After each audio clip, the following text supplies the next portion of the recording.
चलिए आइए मेरे एसएससी, रेलवे, पुलिस, कंपटीशन जैसी परीक्षाओं के लिए हम आपके सामने फिर से प्रस्तुत हुए हैं, जो कि जीवन ज्योति कोचिंग क्लासेस के माध्यम से आपके सामने हम भगवान बुद्ध जी के जीवन परिचय और उनके साथ साथ सभी घटनाओं को कलेक्ट करते हैं और कलेक्ट करने के बाद हम आपके सामने प्रस्तुत करते हैं भगवान बुद्ध जी के अर्थात गौतम बुद्ध की सारी जीवन परिचय और उनके जो भी गतिविधियां रही उनके जीवन काल की, उनकी शिक्षाएं, दीक्षाएं, सारी चीज़ें हम आपके सामने प्रस्तुत करते हैं। और ये टॉपिक बार बार ऐसे जो क्वेश्चंस आते हैं ये बार बार परीक्षाओं में पूछे जाते हैं, जो कि हमें इनसे अधिकतर मैक्सिमम हर एक परीक्षाओं में 4 से 5 6 नंबर का क्वेश्चंस मिलता है और हम इसी की भांति देखते हैं। और साथ साथ हम इस चैप्टर को, जो हमारा बुद्ध जी का जो बौद्ध धर्म की शिक्षाएं रही और बौद्ध धर्म का चैप्टर रहा, इसे हम कहानी के माध्यम से बहुत आसान तरीके से समझेंगे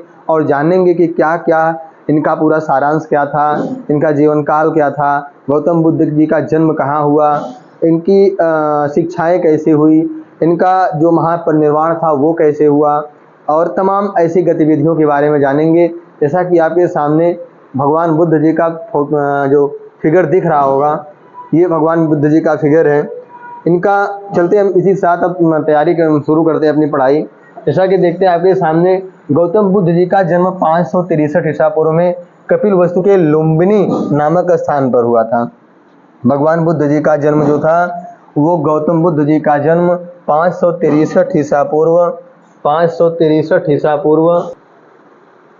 तो इसी के साथ साथ देखते हैं कि भगवान गौतम बुद्ध जी के जन्म का जो इनका जन्म 563 ईसा पूर्व में कपिलवस्तु के लुम्बिनी नामक स्थान पर हुआ था।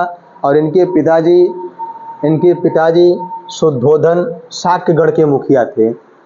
बुद्ध जी का जन्म लुम्बिनी नामक स्थान पर हुआ था। इनके पिताजी शुद्धोधन थे और इनकी माताजी का नाम महामाया था। इनकी माताजी का नाम माया देवी था और जिनकी मृत्यु बुद्ध जी के जन्म के 7वें दिन के बाद माताजी का देहांत हो गया। और इनकी माताजी का देहांत होने के बाद इनकी सौतेली अर्थात दूसरी माता जिनका नाम प्रजापति गौतमी, वो लालन पालन करके भगवान बुद्ध जी को एक अच्छा शरीर दिया और अच्छा व्यक्तित्व दिया, जिनके अनुसार बुद्ध जी का जीवन का संचालन हुआ। इनकी माता जी के मर जाने के बाद अर्थात देहावसान हो जाने के बाद बुद्ध जी की जो मौसी आई, यानी इनके बुद्ध जी की जो सौतेली माँ कही गई, उनका नाम प्रजापति गौतमी था और इनके बचपन का नाम, बुद्ध जी के बचपन का नाम सिद्धार्थ था। यहाँ तक की कहानी आपको समझ में आई कि भगवान बुद्ध जी का जन्म 563 ईसा पूर्व में, बुद्ध जी का जन्म 563 ईसा पूर्व में, और इनके पिताजी का नाम शुद्धोधन था। तो इनके पिताजी का नाम शुद्धोधन था और वो शाक्यगढ़ के मुखिया रहे। शाक्यगढ़ के मुखिया थे इनके पिताजी। इनकी माताजी का महामाया का 7 दिन, इनके जन्म के 7वें दिन के बाद इनकी मृत्यु हो गई, इनका देहावसान हो गया। और इनका लालन पालन इनकी सौतेली माँ यानी सिद्धार्थ की सौतेली माँ प्रजापति गौतमी ने किया था। और साथ ही इनके बचपन का नाम सिद्धार्थ था, बुद्ध के बचपन का नाम सिद्धार्थ था। इसके बाद गौतम बुद्ध का विवाह 16 वर्ष की अवस्था में यशोधरा के साथ हो गया। गौतम बुद्ध का जन्म विवाह यानी इनके जन्म से 16 वर्ष के बाद इनका विवाह यशोधरा के साथ हो गया। बुद्ध का विवाह 16 वर्ष के बाद यशोधरा से हुआ और इनके पुत्र यानी कुछ दिन के बाद इनका जीवन चलता रहा, बुद्ध का जीवन चलता रहा और कुछ दिन के बाद इनके पास एक पुत्र प्राप्त हुआ जिनका नाम था राहुल। उसके बाद सिद्धार्थ जब कपिलवस्तु की सैर पर निकले तो उन्होंने निम्न 4 दृश्यों को देखा। क्रमशः सबसे पहले नंबर पे देखा कि एक बूढ़ा व्यक्ति, एक बीमार व्यक्ति और एक सन्यासी देखा और एक शव देखा। उन्होंने जब अपने सैर पर निकले तो सैर पर निकलने के साथ उनके साथ कुछ उनके गण थे और उन गणों के साथ वो सैर पर निकले बुद्ध जी। और बुद्ध जी जब सैर पर निकले तो उन्होंने सैर करते हुए सबसे पहले एक बूढ़े व्यक्ति को देखा। 16 साल की बात है, कहानी 16 साल की बात की है। एक दिन की घटना ऐसी है कि बुद्ध जी अपने घर पर ही रहते थे और कहीं जाना आना तो नहीं था, बस समाज में बहुत कम जाते आते थे। लेकिन एक दिन की कहानी है कि वो निकले सैर के लिए, घूमने के लिए कहीं। तो उन्होंने देखा कि सामने जाते हुए एक बूढ़ा व्यक्ति बैठा था। उस बूढ़े व्यक्ति को देखे तो उन्होंने अपने गणों से पूछा कि ये क्या कर रहा है, ये व्यक्ति कैसा है। तो उनके गण बताए कि महर्षि से मंत्रियों, राजा के मंत्री होते हैं ना, उसी प्रकार के उनके गण थे। तो उन्होंने बताया कि सिद्धार्थ जी, ये एक बूढ़ा व्यक्ति है और जब आदमी धीरे धीरे अपने तीनों पन को पार करता है, जब चौथे पन में आता है तो उसकी ये अवस्था होती है। और ये अपने तीन पन को भोग चुका है, यानी 4 पन होता है। 4 पन में एक 25 साल का जो बालपन होता है, फिर युवापन होता है, फिर क्या बोलते हैं, उसके बाद जो मतलब छोड़ दी जाती है सारी स्थितियाँ परिस्थितियाँ, बच्चों के ऊपर डाल दी जाती है। फिर एक चौथा पन आता है जो वृद्धापन होता है। इन चारों पनों में सबसे बाद वाला जो पन था वो वृद्धपन था। और वृद्धपन में ये व्यक्ति, सिद्धार्थ जी पूछे कि ये कौन, आखिर में ये व्यक्ति, इसकी ये हालात किसने बनाई।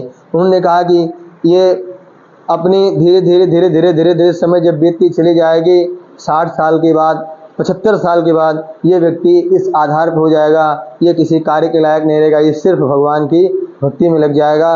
ये बात उन गणों ने बताया, किनसे, सिद्धार्थ जी से। सिद्धार्थ जी फिर अपने आगे बढ़ते गए। आगे बढ़ते गए तो उसने देखा कि सिद्धार्थ जी देखे कि एक बीमार व्यक्ति था। एक बीमार व्यक्ति को देखे और बीमार व्यक्ति से, यानी अपने गणों से पूछे कि ये व्यक्ति कैसा लेटा पड़ा है। तो उन्होंने कहा कि यह बीमार व्यक्ति है। आदमी की जब जैसे तबीयत खराब हो जाती है, बीमार हो जाता है, तो यह इस प्रकार के बेडों पे उपचार के लिए ये मतलब बीमारी से जूझ रहा है। और उसके बाद सिद्धार्थ जी जब आगे की तरफ बढ़ते हैं तो वो एक शव को देखते हैं। शव को देखते हैं तो लोग शव को सजा वजा करके ले जाते थे दाह संस्कार के लिए। और देखते हैं तो अपने गणों से पूछते हैं कि आखिर ये क्या चल रहा है, ये क्या माजरा चल रहा है यहाँ कि ये लोग क्या कर रहे हैं। तो उनकी गण ने बताया कि हे सिद्धार्थ, इस व्यक्ति की मृत्यु हो चुकी है, यह शव है, इसकी आत्मा परमात्मा में विलीन हो चुकी है। यह शव है, यह आदमी खत्म हो चुका है, मर चुका है, इसकी मृत्यु हो चुकी है। ये सारे लोग इसको दाह संस्कार के लिए दाह संस्कार स्थान पर ले जा रहे हैं। ये बात गणों ने सिद्धार्थ जी को बताया। और सिद्धार्थ जी ने जब ये सब सारी व्यथाएं देखे तो फिर आगे के रास्ते पर निकल पड़े। और वहाँ जाकर के उन्होंने एक सन्यासी, एक वृक्ष के नीचे तपस्या कर रहे एक सन्यासी व्यक्ति को देखा। और उन्होंने पूछा अपने गणों से कि आखिर वो व्यक्ति बैठा हुआ वृक्ष के नीचे बैठ करके क्या कर रहा है। तो उनके गणों ने जवाब दिया कि सिद्धार्थ जी, वो व्यक्ति सन्यासी है, वह साधना में विलीन है, यानी वो साधना में विलीन है और वह अपना साधना कर रहा है। इससे लोक लाज समाज किसी से मतलब नहीं है, इसे सिर्फ परमात्मा से मतलब है। ये साधक है, वो सन्यासी है। जब ये सब सारी 4 घटनाएं देखे सिद्धार्थ जी तो उनके मन में एक विचार आया। सिद्धार्थ जी के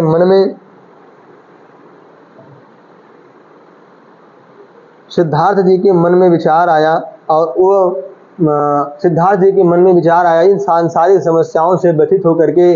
जब उनके मन में विचार आया कि मतलब जब सारे लोगों को यही भुगतना है तो क्यों हम संन्यास अर्थात वैराग्य ले लें। ये बात किनके मन में आई, सिद्धार्थ जी के मन में आई। और सिद्धार्थ जी सांसारिक समस्याओं से व्यथित होकर के, जो सांसारिक गतिविधियां देखे थे उनसे व्यथित होकर के 29 साल की उम्र में, 29 साल की अवस्था में वो घर का त्याग कर देते हैं। क्या करते हैं, वो घर का त्याग कर देते हैं। 29 साल की अवस्था में बहुत ही महत्वपूर्ण टॉपिक है कि गौतम बुद्ध जी किन अवस्थाओं के समय गृह त्याग किया था। तो आपका आंसर होगा कि 29 साल की अवस्था में गौतम बुद्ध जी घर का त्याग किए थे। साथ साथ उसके बाद जब गृह त्याग किया जाता है तो उसमें बौद्ध शिक्षाओं में एक शब्द आता है जिसे महानिष्क्रमण कहते हैं। ये आपसे बार बार क्वेश्चंस पूछा जाता है हर एक प्रतियोगी परीक्षाओं में कि महानिष्क्रमण किससे संबंधित है। तो गृह त्याग से संबंधित है। किससे संबंधित है? गृह त्याग से संबंधित है। बौद्ध धर्म में यह गृह त्याग को महान निष्क्रमण कहा जाता है। ठीक है, आई बात समझ में। उसके बाद जब वो घर त्याग करके निकले तो आगे चलते चले गए।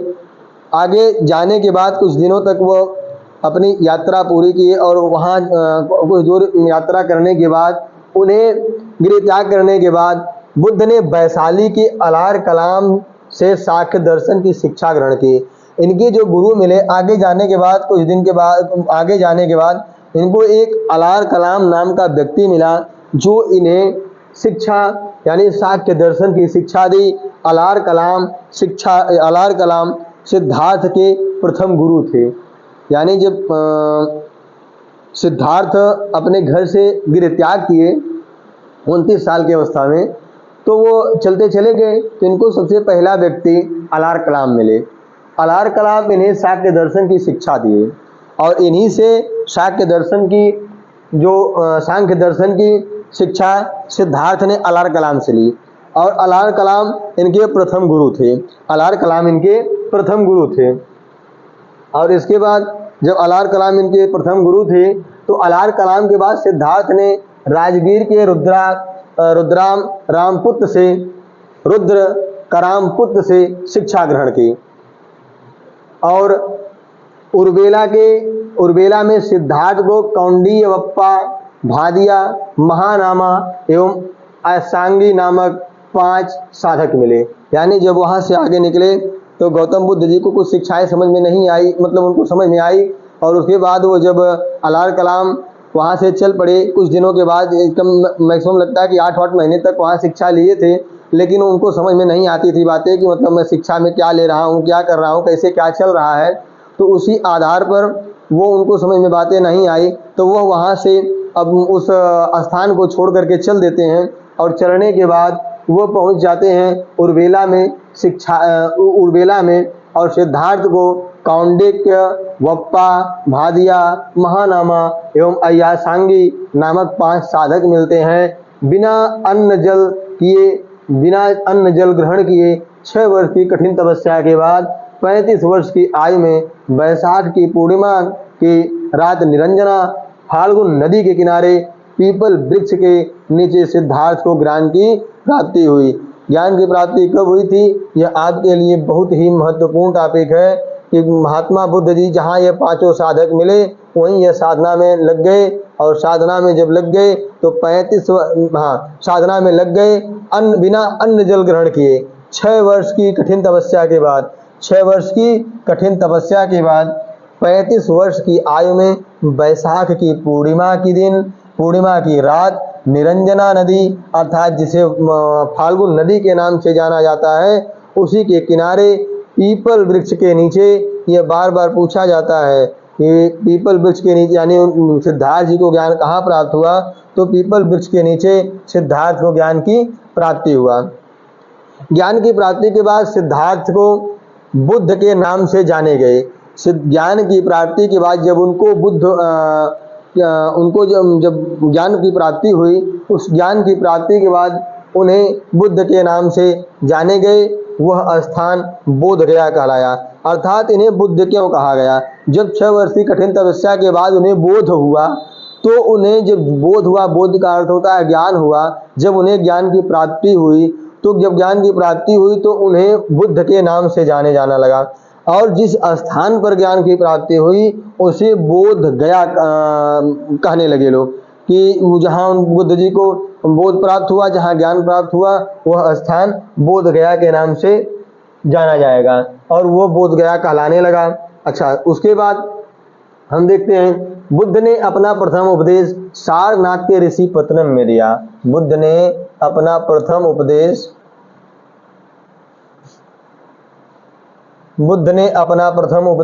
सारनाथ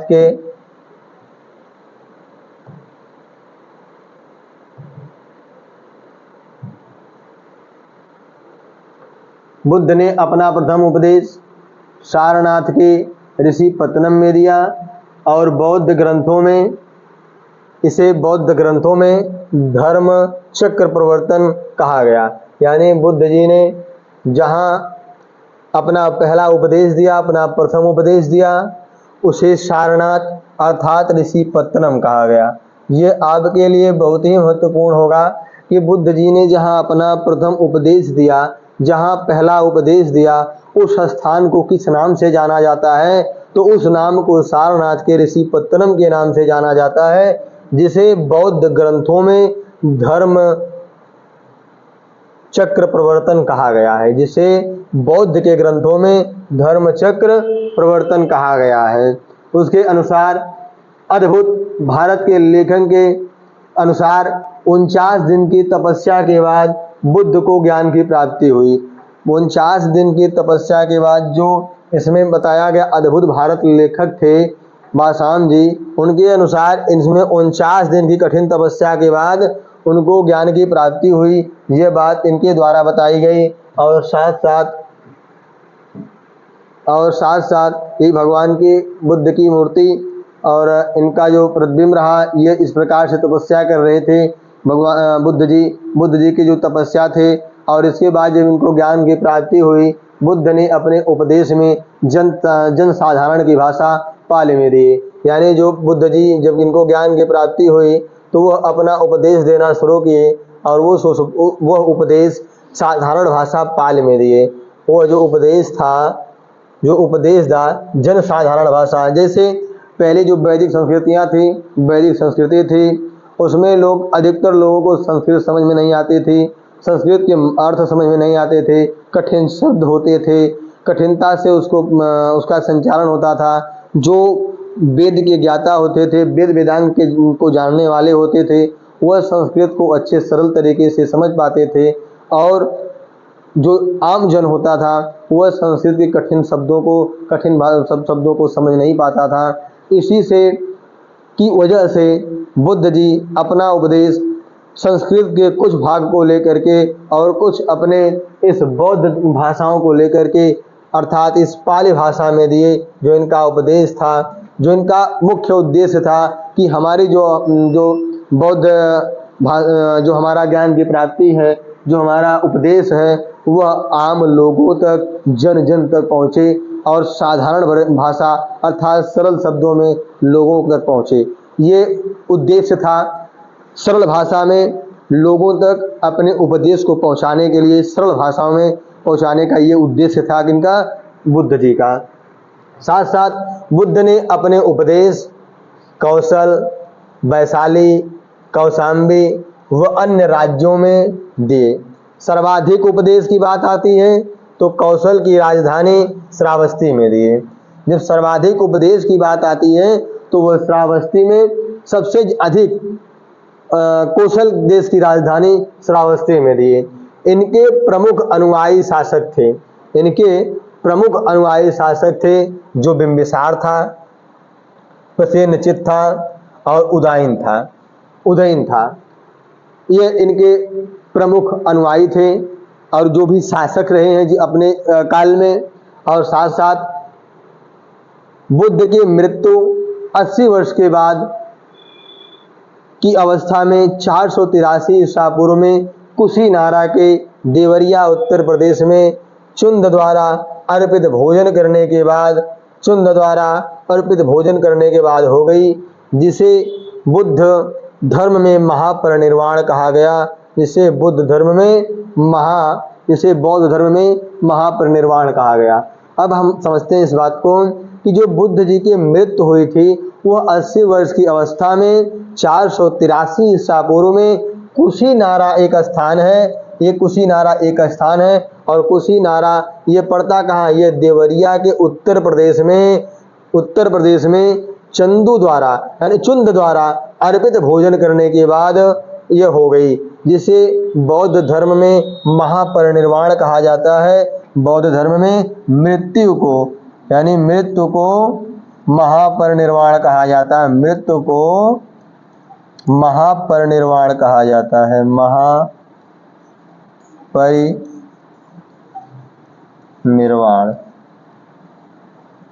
महापरिनिर्वाण कहा जाता है। उसके बाद मल्लों ने अत्यंत सम्मानपूर्वक, यह मल्ल एक समुदाय था उस मल्ल समुदाय के लोग इसे भगवान बुद्ध की अत्यंत सम्मानपूर्वक बुद्ध के अंत्येष्टि संस्कार किए। अंत्येष्टि संस्कार का मतलब होता है दाह संस्कार या दफन संस्कार, या फिर जो हमारे हिंदू धर्म रीति रिवाज परंपरा के अनुसार जो भी बनाई गई क्रियाएं होती हैं उस क्रियाओं को किए। और कहाँ कौन किया? इसमें मल्लों ने अत्यंत सम्मानपूर्वक बुद्ध का अंत्येष्टि संस्कार किया।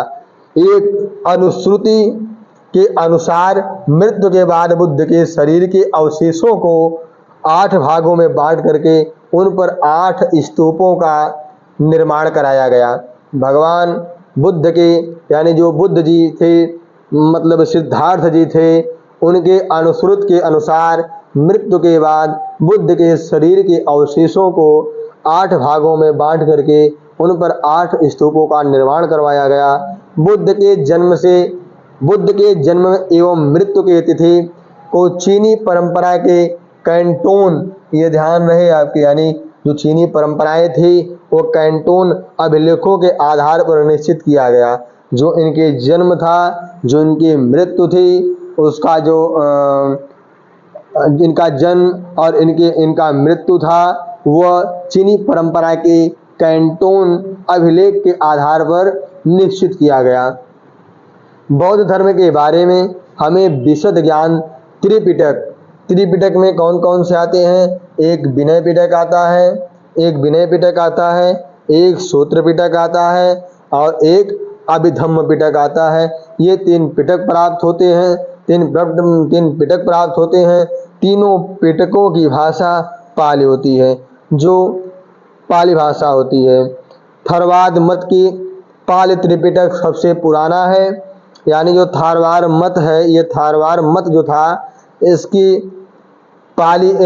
मत के अनुसार त्रिपिटक सबसे पुराना है। और सूत्र पिटक में बुद्ध के धार्मिक सिद्धांतों को संवाद करके रूप में संकलित किया गया। विनय पिटक में संघ के भिक्षु एवं भिक्षुणी, संघ के यानी जो विनय पिटक है उसमें संघ के भिक्षु एवं भिक्षुणी के लिए बनाए गए नियमों का संग्रह किया गया है। आपको समझ में आया होगा तीनों पिटकों के बारे में कि तीनों पिटक क्या क्या हैं। तो अगर आपको न समझ में आया हो तो हम फिर से समझा सकते हैं कि आप तीनों पिटकों के बारे में कैसे जानेंगे। जो सबसे पहला पिटक था वो विनय पिटक था, जो सबसे पहला पिटक था वो विनय पिटक था, ये विनय पिटक था। जो दूसरा पिटक था वो सूत्र पिटक था, जो तीसरा पिटक था वो अभिधम्म पिटक था। इससे प्राप्त होता है कि तीनों पिटकों की भाषा पाली थी। इन तीनों पिटकों की 1, 2 और ये 3, इन तीनों पिटकों की जो भाषा थी वो पाली भाषा थी। क्या थी? वो पाली भाषा थी। एक थेरवाद जनजाति थी या समूह था, इनका जो मत था कि ये पाली त्रिपिटक सबसे पुराना है। जो उन्होंने कहा कि जो ये पाली त्रिपिटक है ये सबसे पुराना है, जिसमें से शूद्र पिटक है उसमें बुद्ध की धार्मिक सिद्धांतों का संवाद के रूप में संकलित किया गया है। किसमें? सूत्र पिटक में क्या किया गया है? धार्मिक सिद्धांतों को संवाद के रूप में संकलित किया गया है। और विनय पिटक में संघ के भिक्षु एवं भिक्षुणी के लिए बनाए गए नियमों का संग्रह किया गया है। आई बात समझ में? इसमें संघ के अनुशासन को तोड़ने पर किए जाने वाले प्रायश्चितों की सूची भी दी गई है। इसमें क्या किया गया है कि जो अनुशासन है, अनुशासन को तोड़ने पर किए जाने वाले प्रायश्चितों की सूची भी दी गई है कि जो इसमें अगर किसी भी अनुशासन को तोड़ेगा उस पर प्रायश्चित करेगा, उसकी भी सूची यहाँ निर्धारित की गई है। अभिधम्म पिटक में, सूत्र पिटक में वर्णित सिद्धांतों की सुव्यवस्थित अनुशीलन के लिए आवश्यक अनुसूचियों के सारांश तथा प्रश्नोत्तरी का समावेशन भी किया गया है। आई बात समझ में? जो अभिधम्म पिटक है और सूत्र पिटक है उसमें वर्णित सिद्धांतों की सुव्यवस्थित अनुशीलता के लिए आवश्यक सूचियों के सारांश तथा प्रश्नोत्तरी के समावेशन भी किया गया है। पाली भाषा जो पाली त्रिपिटकों की पहली शताब्दी ईसा पूर्व श्रीलंका के शासक वत्तगामिनी की देख रेख में पहली बार लिपिबद्ध किया गया था। जो त्रिपिटक थे वह पाली भाषा की पहली शताब्दी ईसा पूर्व में श्रीलंका के शासक वत्तगामिनी की देख रेख में पहली बार लिपिबद्ध किया गया था। और सूत्र पिटक के 5 निकाय हैं। सूत्र पिटक के कितने निकाय हैं? सूत्र पिटक के 5 निकाय हैं, जिसमें सबसे पहला दीर्घ निकाय, एक मध्यम निकाय, तीसरा संयुक्त निकाय, चौथा अंगुत्तर निकाय और 5वां खुद्दक निकाय। ये 5 निकाय रहे। और बुद्ध के पूर्व जन्मों से जुड़ी जातक कथाएं खुद्दक निकाय की 15 पुस्तकों में एक है, जो बुद्ध जी के पूर्व जन्मों की जातक कहानियां जो रही, जातक कथाएं जो रही, वो खुद्दक निकाय के 15 पुस्तकों में वर्णित रही। साथ साथ देखते हैं हम खुद्दक निकाय में एक धम्मपद नैतिक उपदेशों का पदात्मक संकलन है, जिसमें थोर गाथा बौद्ध भिक्षुओं की गीत और थेरी गाथा बौद्ध भिक्षुणियों की गीत ने संकलित है। आई बात समझ में? जो इसमें खुद्दक निकाय है उसमें धम्मपद के नैतिक उपदेशों का पदात्मक संकलन, थेर गाथा बौद्ध भिक्षुओं की गीत और थोरी गाथा बौद्ध भिक्षुणियों की गीत है। इसके बाद हम आगे की तरफ बढ़ते हैं और देखते हैं कि आगे की तरफ की कहानी क्या है। बौद्ध धर्म में मूलतः अनीश्वरवादी है, यानी जो बौद्ध धर्म है वो मूलतः अनीश्वरवादी है। इसमें आत्मा की परिकल्पना भी नहीं है। इसमें किसी प्रकार की आत्मा, किसी प्रकार की मूर्ति की पूजा का परिकलन नहीं है। इसमें बौद्ध धर्म में पुनर्जन्म की मान्यता है।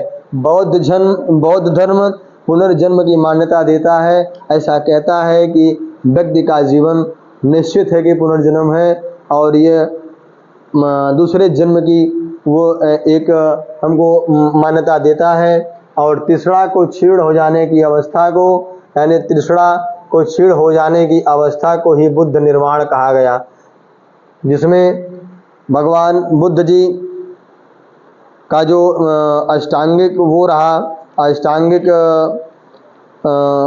मार्ग रहा, वो अष्टांगिक मार्ग में तृष्णा को खत्म करने की बात कही गई। और तृष्णा खत्म करने की बात कही गई, जिसमें किसी प्रकार की सत्य, अष्टांगिक मार्ग पर चलना, सत्यता को दिखाना दुख समुदाय से संबंधित था। भगवान बुद्ध जी अपने इनकी जो भी व्यथाएं थी वो इनके जीवन काल के ऊपर आधारित रही।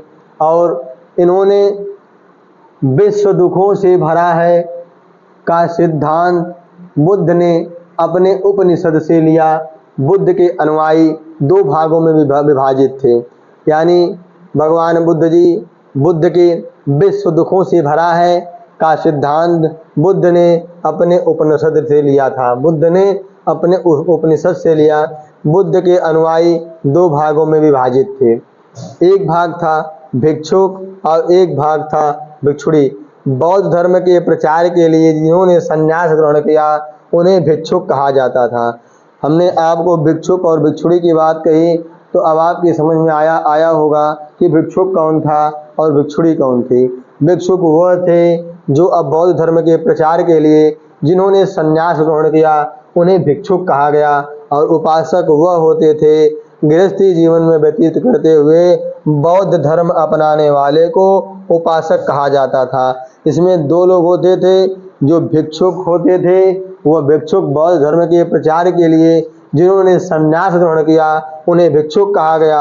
और उपासक वह होते थे जो गृहस्थ जीवन में व्यतीत करते हुए बौद्ध धर्म अपनाने वाले उपासक होते थे, उन्हें उपासक कहा गया। बौद्ध धर्म में सम्मिलित होने के लिए न्यूनतम आयु की सीमा 15 वर्ष मानी गई। और जब बौद्ध धर्म में हमें सम्मिलित होना है तो हमारे जीवन की जो आयु की सीमा होती है वो 15 वर्ष मानी गई थी। बौद्ध संघ में प्रविष्ट होने को उपसंपदा कहा जाता है। जब हम बौद्ध धर्म में प्रविष्ट होते हैं उस होने की समय को उपसंपदा कहा जाता है। इसमें बौद्ध धर्म के त्रिरत्न बुद्ध धर्म, जिसमें बुद्ध धर्म एवं संघ कहा जाता है। ये हमारे सामने, हम आगे की तरफ बढ़ते हैं। भगवान बुद्ध जी जहाँ अपने उपदेश को देते रहे, इनके ये जो 5 शिष्य थे, इनके एक शिष्य ये थे, दूसरे शिष्य ये थे, तीसरे ये थे, चौथे ये थे और 5वें वे थे। ये लोग भगवान बुद्ध से अपनी शिक्षाओं को ग्रहण कर रहे थे और साथ साथ ये इनका दृश्य रहा जिस पीपल वृक्ष के नीचे बैठ करके यह अपने तपस्या को किए और उसी तपस्या के बाद इनकी अपना उपदेश देना प्रारंभ किए।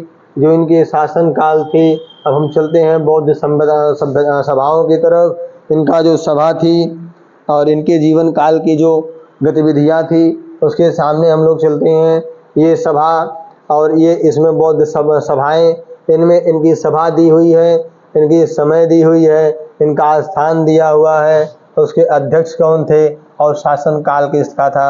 जिस समय ये बौद्ध सभ्यताएं प्रचलित थी, सभाएं प्रचलित थी, उस समय का शासन काल कौन था, किसका शासन काल था, उस समय अध्यक्ष कौन था और स्थान कहाँ था, समय कौन से थे और सभाएं क्या थी।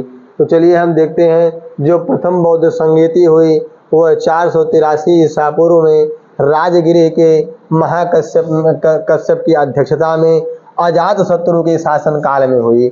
आई बात समझ में। ये जो बौद्ध सभाएं थी, यह सभा जो पहली सभा थी प्रथम बौद्ध संगीति, वो 483 ईसा पूर्व में राजगिरी जो स्थान था वो राजगिरी स्थान था। महाकश्यप इसके अध्यक्ष थे। शासन काल में जो शासन काल था वो अजातशत्रु का शासन काल था। चलिए दूसरी बौद्ध संगीति की तरफ। 383 ईसा पूर्व में पूर्व वैशाली साबा कामी इसके अध्यक्ष थे और शासन काल कालाशोक का था। ये बात आपको समझ में आई होगी कि जो द्वितीय बौद्ध संगीति थी वो 383 ईसा पूर्व में वैशाली नामक स्थान पर अध्यक्ष थे साबा कामी और शासन काल था अशोक काल का। हम तीसरी बौद्ध संगीति की तरफ चलते हैं। 255 ईसा पूर्व में 255 ईसा पूर्व में पूर्व पाटलिपुत्र जो मोग्गालीपुत्र तिस्स था, यह अध्यक्ष था। यानी जो ये देखिए इसे डिवाइड है, ये जो उसका स्थान था वो पूर्व पाटलिपुत्र था और अध्यक्ष इसका मोग्गालीपुत्र था और मोग्गालीपुत्र तिस्स था। और जब इसका शासन काल अशोक का शासन काल था। ये तीसरी बौद्ध संगीति के अंतर्गत आता है। और जब चौथी बौद्ध संगीति का प्रचलन हुआ तो चौथी बौद्ध संगीति किसने करवाया, तो वह सुमित्र ने करवाया। इसकी अध्यक्षता में हुई और स्थान था प्रथम कुंडलवन था, यानी जो उस कुंडलवन में था। और इसका अध्यक्ष जो था शासन काल जिसका था तो वह का नाम है कनिष्क का शासन काल था। और इसमें अध्यक्ष वसुमित्र और अश्वघोष थे। ये दोनों लोग, ये बौद्ध सभाएं थी। ये 4 बौद्ध सभाएं होती हैं। चारों बौद्ध सभाएं अवश्य पूछी जाती हैं। तो ऐसे पूछी जाएंगी कि प्रथम बौद्ध संगीति किस स्थान पर हुई थी, इस प्रकार का क्वेश्चन बनाया जाता है। या आपसे पूछ लिया जाएगा कि प्रथम बौद्ध संगीति किसके शासन काल में हुई, तो आपको बताना होगा कि अजातशत्रु के शासन काल में हुई। इससे पूछ लिया जाएगा कि प्रथम बौद्ध संगीति किस समय हुई थी, तो इसमें बताया आपका उत्तर होगा 483 ईसा पूर्व में। अगर ये आपसे स्थान पूछ लिया गया तो आपको बताना होगा कि ये राजगिरी में हुआ था, अध्यक्ष महाकश्यप थे। इसी आधार पे दूसरा क्वेश्चन भी पूछा जा सकता है आपसे कि द्वितीय बौद्ध संगीति किस स्थान पर, किस समय, किसकी अध्यक्षता में, किसके शासन काल में हुई थी, तो आपको यह द्वितीय बौद्ध संगीति 383 ईसा पूर्व स्थान वैशाली, अध्यक्ष साबाकामी और कालाशोक के शासन काल में हुई थी। इस आधार पर आपको चारों बौद्ध संगीतियों के बारे में बताना होगा। ये चारों बौद्ध संगीतियाँ आपको निश्चित याद करने की आवश्यकता है। इस पे विशेषतः अपने ध्यान से इस कोटेशन को तैयार करें, ताकि इससे बने हुए किसी प्रकार के क्वेश्चन को आप सॉल्व कर सकें, किसी भी परीक्षाओं को नस्ते नाबूद कर सकें। साथ में हम चलते हैं, चतुर्थ बौद्ध संगीति के बाद बौद्ध धर्म दो भागों में बट गया, एक हीनयान और एक महायान में विभाजित हो गया। जब चतुर्थ बौद्ध संगीति आई उसमें यह दो भागों में विभाजित हुआ। जो बौद्ध धर्म था वह दो भागों में विभाजित हुआ, एक भाग हीनयान कहलाया और दूसरा भाग महायान कहलाया।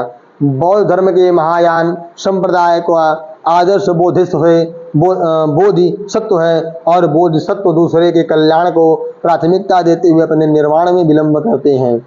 इसमें ये कहा गया जो बौद्ध धर्म था ये महायान संप्रदाय के आदर्श को, जो महायान संप्रदाय था उसके आदर्श बोधित्व है और बोधिसत्व को दूसरे के कल्याण के लिए प्राथमिकता देते हुए अपने निर्माण में विलंब करते हैं।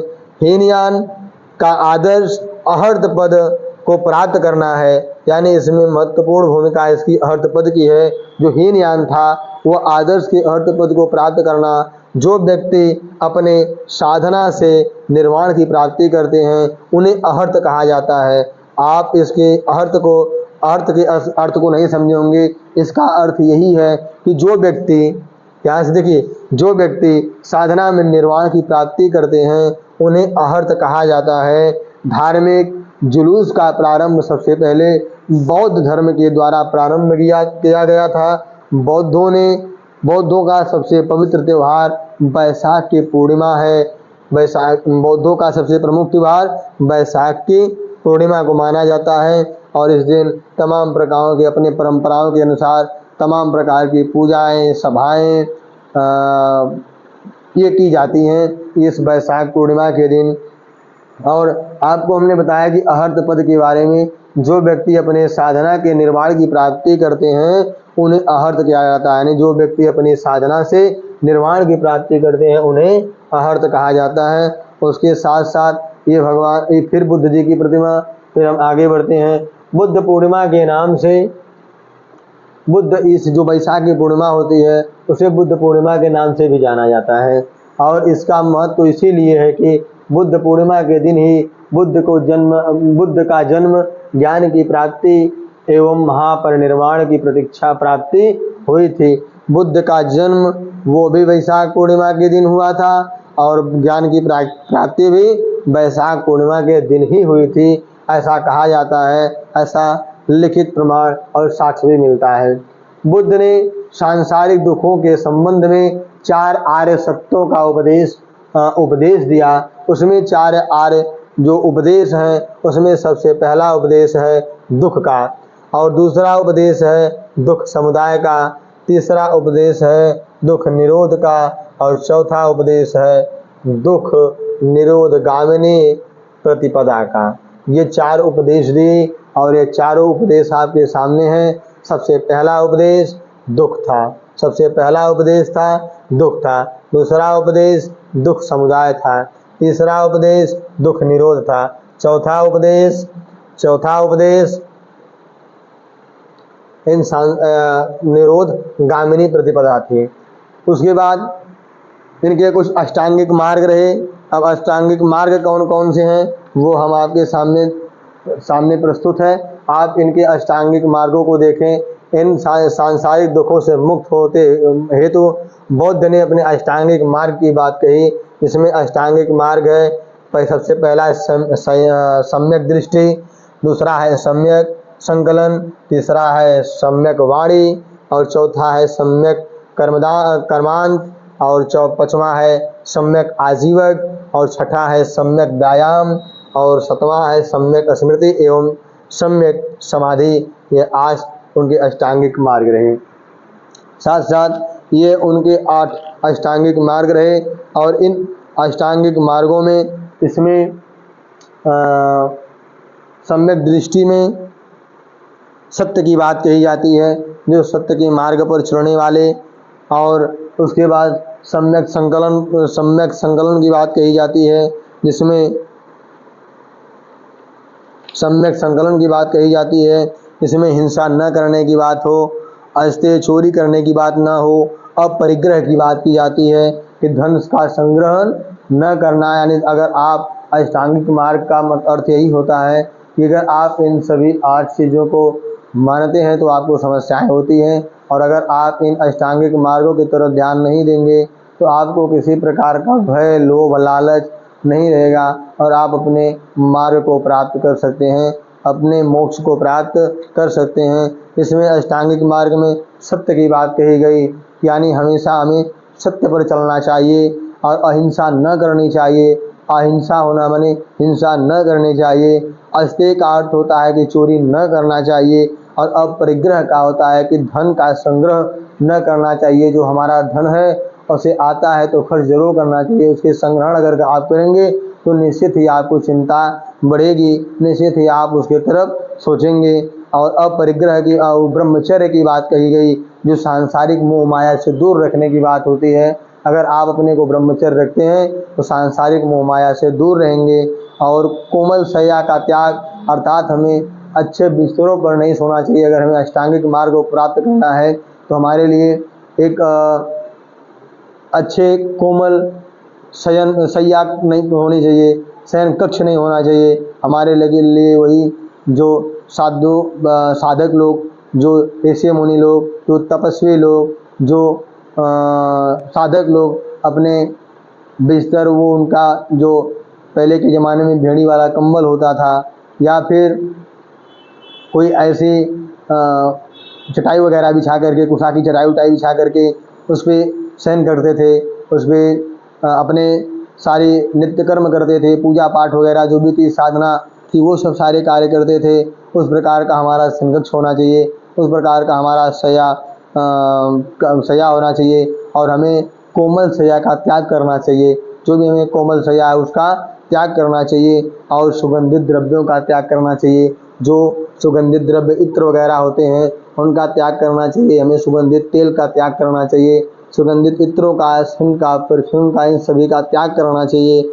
और फूलों से बनी विलासी जीवन, यानी जो हमारी फूल और विलासी जीवन की जो भी वस्तुएं हैं उनका त्याग करना चाहिए। असक्ति जीवन अर्थात आलसी जीवन नहीं बनाना चाहिए, हमें कर्तव्यनिष्ठ होना चाहिए।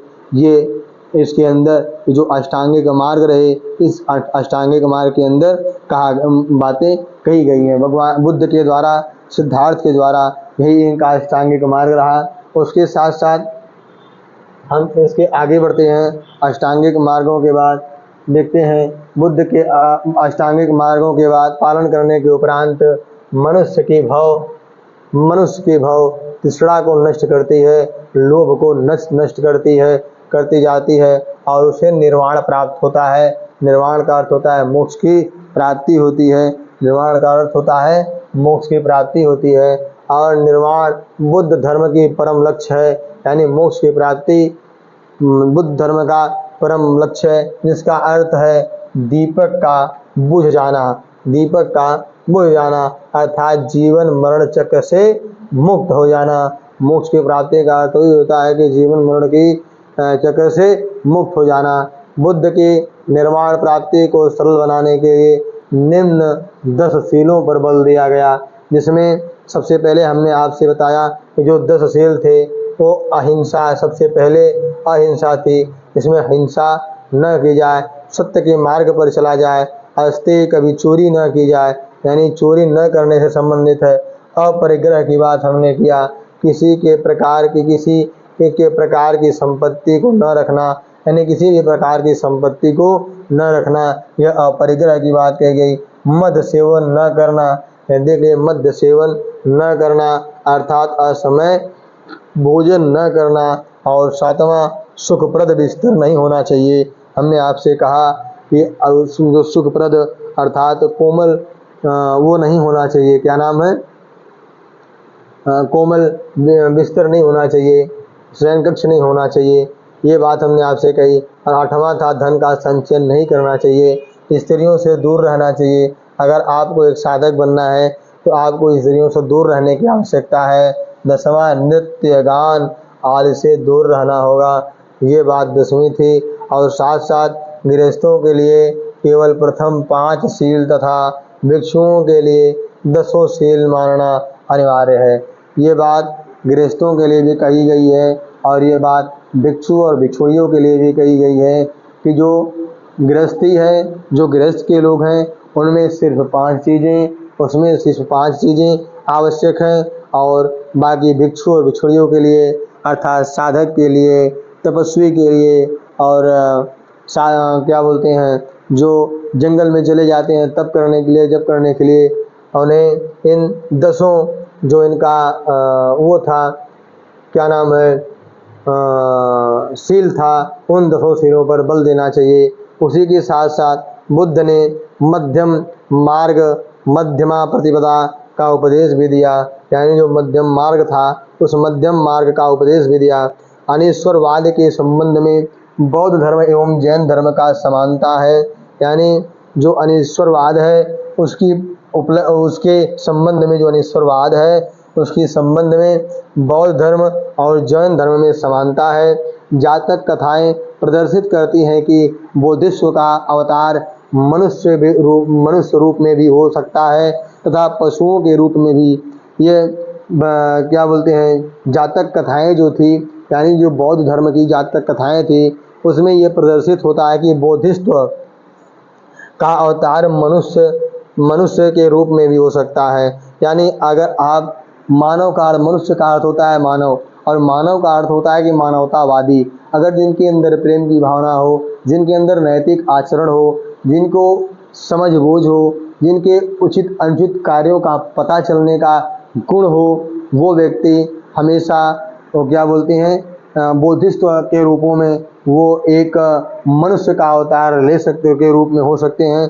अगर उनके अंदर ये सब सारी बातें नहीं हैं तो वो पशुओं का भी रूप ले सकते हैं। जिनके अंदर नैतिक आचरण ना हो, जिन्हें नीतियाँ न पता हो, जिनके अंदर प्रेम की भावना ना हो, जिनके पास मानवता ना हो, वो पशु के समान होते हैं। अर्थात वो आपके साथ या अन्य किसी भी व्यक्ति के साथ पुरुषवत व्यवहार नहीं बल्कि वो पशुवत व्यवहार करने पे तुल्य हो जाते हैं।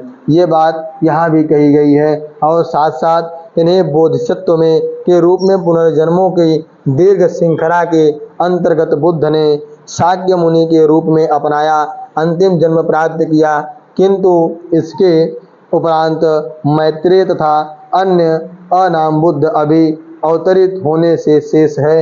ये बात इन्होंने कही कि शाक्य मुनि के रूप में अपना अंतिम जन्म प्राप्त किया, किंतु इसके उपरांत मैत्रेय तथा अन्य अनाम से बुद्ध अभी अवतरित होने शेष हैं।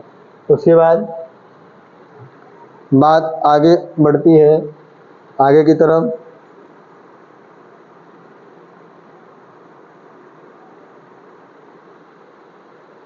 शेष है, यहाँ दिया गया है कि सर्वाधिक बुद्ध की मूर्तियों का निर्माण गांधार शैली के अंतर्गत किया गया। जो बुद्ध जी की मूर्तियों का निर्माण था वो गांधार शैली के अंतर्गत किया गया। लेकिन बुद्ध की प्रथम मूर्ति संभवतः मथुरा कला के अंतर्गत बनी थी। जो बुद्ध की मूर्ति थी वह मथुरा कला के अंतर्गत बनी थी। तिब्बत, भूटान एवं पड़ोसी देशों में भी बुद्ध धर्म का यानी बौद्ध धर्म का प्रचार पद्म संभव गुरु रिनपाच ने किया। यानी जो इनके गुरु थे, जो ये गुरु रिनपाच थे, ये लोग अन्य देशों में जाकर के, जैसे तिब्बत में, भूटान में, जो पड़ोसी देश थे उन देशों में जाकर के भी किए। और इनका संबंध बौद्ध धर्म के वज्रयान शाखा से था। जो ये रिनपाच, गुरु रिनपाच थे, इनका जो धर्म था वो वज्रयान से शाखा से था। इनकी 130 फीट की ऊंची मूर्ति हिमाचल प्रदेश के रेवासर झील में है। ये बात इसमें कही गई। और साथ में जो भारत की उपासना की जाने वाली प्रथम मूर्ति संभवतः बुद्ध की थी। वह भारत के महत्वपूर्ण बौद्ध मठ जिसमें स्थान था, ये बात इस पर क्लियर नहीं दिख रही होगी, लेकिन हम उस स्थान के बारे में आपको अवगत कराना चाहते हैं कि वो स्थान कौन था जो भारत के महत्वपूर्ण मठ थे। एक था जो भारत का जो महत्वपूर्ण मठ था, इसमें हम आपको बुद्ध की जो मूर्तियों का मठ था और जहाँ पर इनकी मूर्ति लगी है इसके बारे में बता रहे हैं कि जो मठ था, सबसे पहला मठ जो था ये ताबो मठ था। ये जो ताबो मठ था ये तबो गांव के स्पीति घाटी में था। जो स्थान था इसकी स्पीति घाटी, और राज्य जो थे वो हिमाचल प्रदेश में था। जो इनका मठ था वो सबसे पहला मठ टाबो मठ या ताबो गांव में था, स्पीति घाटी में, और ये हिमाचल प्रदेश में था। और दूसरा जो मठ था, ये जो दूसरा मठ है वो मठ नामग्याल मठ है, जो धर्मशाला यानी स्थान जो धर्मशाला है वो भी हिमाचल प्रदेश में है। और तीसरा मठ हेमिस मठ है जो लद्दाख में है, जम्मू कश्मीर में पड़ता है। और थेकेस मठ लद्दाख जम्मू कश्मीर में है। और सासुर मठ लाहौल स्पीति हिमाचल प्रदेश में है। और मिल्ड्रिंग मठ देहरादून के उत्तराखंड में है। और रोमटेक मठ गंगटोक के सिक्किम में है। तवांग मठ अरुणाचल प्रदेश में है। नामड्रिलिंग मठ मैसूर कर्नाटक में है। और बोममंडा मठ बोध गया बिहार में है। इसी के साथ ये आज की टॉपिक भगवान बुद्ध से संबंधित जो भी टॉपिक थी वह समाप्त हुई। अब इसी के बाद ये बुद्ध जी की जहाँ उपदेश दे रहे थे अपने शिक्षार्थियों को, अपने प्रचारकों को, ये उपदेश का स्थान रहा। इनका स्थान पीपल वृक्ष के नीचे था और महावीर जी का बड़ वृक्ष के नीचे था।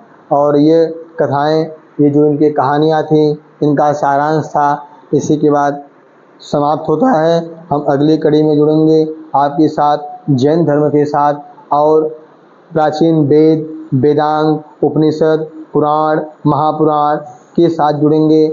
आप लोग बने रहें। धन्यवाद।